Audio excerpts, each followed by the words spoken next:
welcome to the advisory table, the first in a series of fireside chats we'll be having with industry influencers and thought leaders. And I'm pleased to welcome our first ever guest, Mr. Marlon Bray.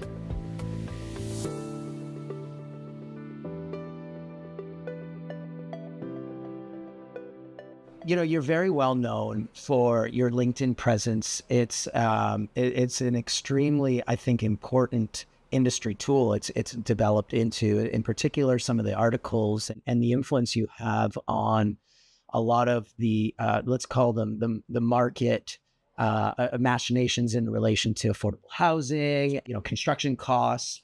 One article that jumped out at me in particular was one you wrote recently that got a lot of attention called "The Math Ain't Mathing." Can you give us some sobering math on the housing market and the housing affordability and just in housing in general? Well, that article actually came from, it was Eric, who is the editor for Stories. He wanted to come with what's the best way of summarizing the market right now. And everyone's throwing around numbers. The government throws around numbers, developers throw around numbers. And, there's all these numbers swimming around. And in essence, we came to the conclusion, the reason the market's broken is just the math ain't mathing anymore at all.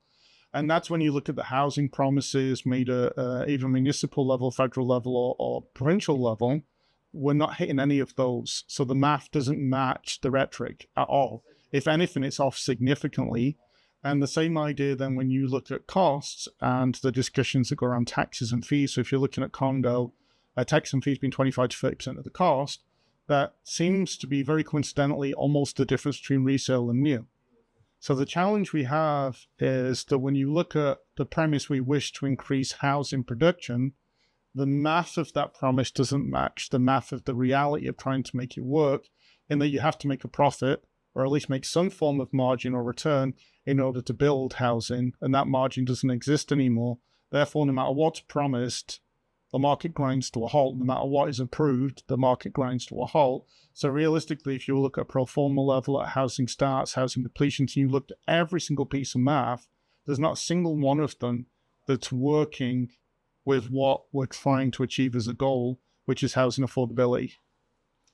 A lot of the experts point to taxes and bureaucracy as being a big problem, obviously, in terms of the math. But those aren't the only barriers to housing supply. And I'm curious if you could tell us a little bit more of some of the ones that don't get as much attention. I think part of the challenge is the constant change. And that's kind of a high level look at it. Right now, the market's trying to figure itself out. But each day, things are changing, and that could be a change in the code, that could be a change in sustainability standards, that could be CMHC tweaking the rule. But when you've got all of these tweaks coming through, each one of those has an incremental effect on the market. And once all of those effects come together, you start to get a much bigger impact from all of those smaller effects than you get sometimes from some of the bigger effects. And I think right now the markets in the state and even the planners and whatnot in the cities, what are the rules anymore? Right. Because they're changing so fast, even the municipalities are sort of charged with approving these projects. They're having the ground to change from under their feet too. So as much as we like to say, it's the planner's fault for these approval challenges, part of the problem is just systemically, it's not working for anyone. It doesn't seem to work for the municipalities. It doesn't seem to work for the developers. It's not working for the homeowners. So the entire system isn't really helping anyone.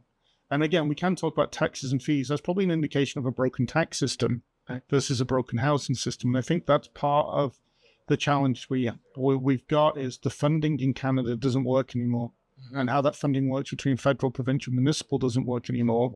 And then just regulations is the easy one to fall on. But again, regulations are, a municipality basically does as they're told by the province. The province sets the rules of the game. So to blame the municipality by playing by the province's rules, again, it's who do you blame? And I think realistically, a lot of this comes down to politics and a lot of games being played that aren't necessarily to the benefit of the person we should be worrying about, which is the person that needs a home, be that a middle-class family, be that a homeless person, be that a person's working 3 jobs that are struggling and needs social housing or whatnot. We're really not addressing anybody. Are there any policies that are working? I think a number of them all help. The challenge you've got is they help. but they don't solve.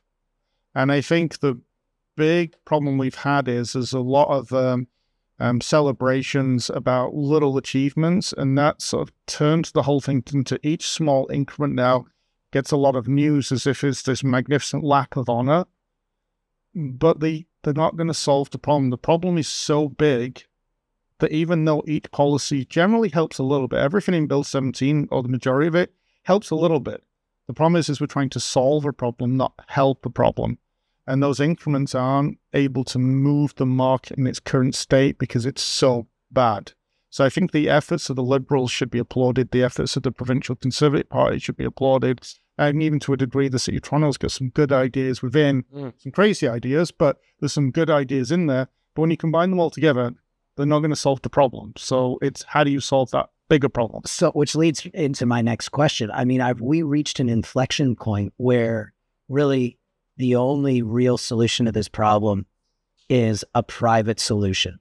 So I believe the logical solution is going to be public-private sector partnership, but the private sector doing a lot of the heavy lifting to meet what the public sector needs in terms of that affordable social housing side of the problem. I guess my fear is, will the public side allow that to happen?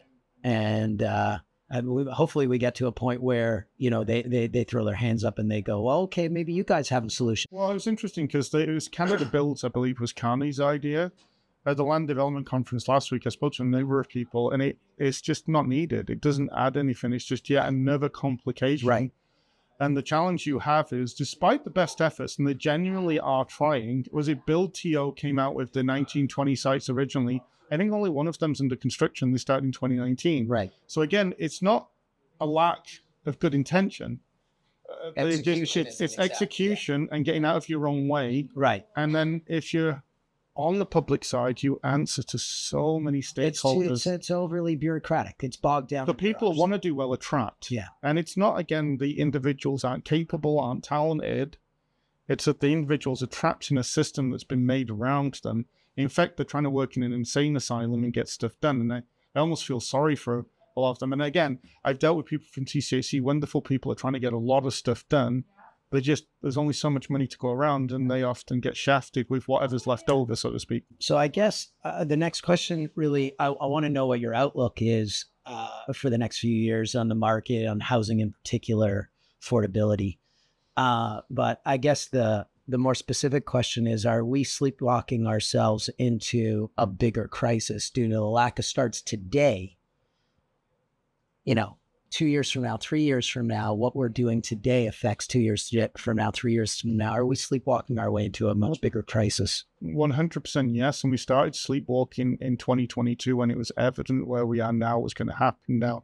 No one in 2022 predicted the depth of the problem now.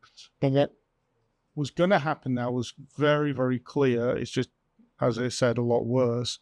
And it's going to get worse, not better, because if you take down the number of starts, eventually the number of completions drop off. And the obsession with starts is an interesting one because you can't live in a start, you have to live in a completion. Mm-hmm. And the problem with measuring starts is if I built a low-rise home, again, if I start construction in less than 12 months and finished, if I build a high-rise home, it could be 4 years. Right.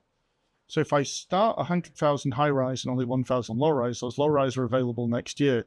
None of those high-rise might be available for 4 years. So the challenge we've had is the number of homes actually coming into the system being available to people is largely ignored as an incentive. It's almost as important as starts because they're intrinsically linked, but it's almost like we've got it backwards. But yes, the starts drop off.